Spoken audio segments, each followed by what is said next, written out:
ধরে আছে গাছটায়। তো আমি এখান থেকে একটা মোটা দেখে একটা সায়ান নিয়ে নেব, এমন ধরনের একটা সায়ান চাকুর মাধ্যমে কেটে আমি নিয়ে নেব।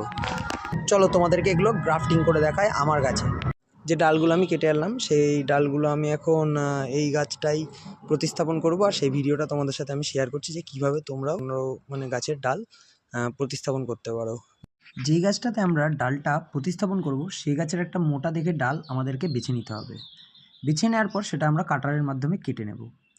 কেটে নেওয়ার পর আমাদের প্রয়োজন পড়বে একটা ধারালো চাকু। ধারালো চাকু নিয়ে নেবে তোমরা। দেখতেই পাচ্ছ আমি কিন্তু একটা সার্জিক্যাল নাইফ নিয়ে নিয়েছি। তোমরা এমন ধরনের ধারালো চাকু ব্যবহার করার চেষ্টা করবে যাতে ডালটা সহজে চেরা যায় বা সহজে ডালটাতে ফাটল ধরানো যায়। আমরা কিন্তু মিডিল বরাবর ডালটাকে চিরে ফেলবো না, আমরা কিন্তু একটু সাইড দিয়ে ডালটাকে চিরব। আমি কিন্তু তোমাদেরকে ভিডিওতে পুরোটা দেখাচ্ছি যে ডালটা আমরা কেমনভাবে প্রতিস্থাপন করব বা গ্রাফটিং করব। তো করার পর আমরা একটা যে গাছের ডালটা আমরা এই গাছে প্রতিস্থাপন করব সেই গাছের ডাল আমরা নিয়ে নেব। সে গাছের ডালে আমরা এই দেখতেই পাচ্ছ দুটো চোখ আছে, এইগুলোকে চোখ বলে, সেই চোখ দুটো রেখে কিন্তু আমরা বাকি অংশটা কেটে বাদ দিয়ে দেবো। আমাদের ঠিক এতটাই কাটিং প্রয়োজন পড়বে।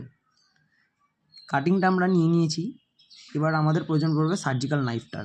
সার্জিক্যাল নাইফটার মাধ্যমে তোমরা দুটো সাইড কিন্তু চেঁচে বাদ দিয়ে দেবে। এরকম ভি শেপ দিয়ে নেবে চেঁচে। সুন্দর করে দেখিয়ে দিচ্ছি তোমাদেরকে, এমনভাবে কিন্তু তোমরা ভি শেপ দিয়ে ডালটাকে কিন্তু চেঁচে নেবে। দিয়ে তোমরা সার্জিক্যাল নাইফ দিয়ে হালকা ডালটাকে চিড়ে ওর মাঝখানে কিন্তু যে ডালটা তোমরা প্রতিস্থাপন করছো সেই ডালটা কিন্তু ঢুকিয়ে দেবে। সুন্দর করে কিন্তু তোমরা বসিয়ে দেবে ডালটাকে। এরপর আমরা গ্রাফটিং করে দেবো অন্য একটা টেপ দিয়ে। তো আমি কিন্তু গ্রাফটিং টেপ বাজার থেকে কিনে আনি না, আমি কিন্তু নিজে তৈরি করি। তোমরা দেখতেই পাচ্ছ আমি একটা নিয়ে নিয়েছি, একটা ক্যারি প্যাকেট, যেটা কিন্তু আমাদের বাজারে পাওয়া যায়, অলওয়েজ পাওয়া যায়। সেটাকে আমরা একটা কাটারের মাধ্যমে কেটে নেব। কীভাবে কাটছি দেখতেই পাচ্ছ। তো এমনভাবে কাটারের মাধ্যমে কেটে নেব। তো এমন লম্বা হয়ে যাবে জিনিসটা। লম্বা হয়ে যাওয়ার পর আমরা এটা দিয়ে কিন্তু গাছটাকে গ্রাফটিং করব। দেখে নাও কীভাবে আমি গ্রাফটিংটা করছি। তোমরা কিন্তু সেম প্রসেস কিন্তু অ্যাপ্লাই করবে তোমাদের গাছে। একটুও যেন হাওয়া প্রবেশ না করে।